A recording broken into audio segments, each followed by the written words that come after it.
தாக்குதல்களை உடனடியாக நிறுத்துமாறு ஈரானை வலியுறுத்தியுள்ளதாக 12 முஸ்லிம் நாடுகள் தெரிவித்துள்ளன.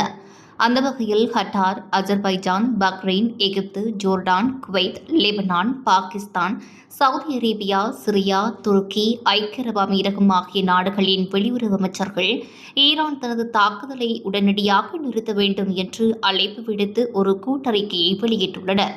செங்கடலை உலகளாவிய வர்த்தக பாதைகளுடன் இணைக்கும் மற்றும் ஒரு முக்கிய கடல்வழி போக்குவரத்து தடை பகுதியான பாப்பல் மண்டேபில் ஹோர்முஸ் ஜலசந்தி சர்வதேச கப்பல் போக்குவரத்தை மூடுவதையோ அல்லது தடுப்பதையோ நோக்கமாக கொண்ட எந்தவொரு நடவடிக்கைகளில் இருந்து அல்லது அச்சுறுத்தல்களில் இருந்து அல்லது கடல்சார் பாதுகாப்பு அச்சுறுத்தல் விடுவிப்பதில் இருந்து விலகி இருக்குமாறு அவர்கள் ஈரானை கேட்டுக் கொண்டுள்ளனர்.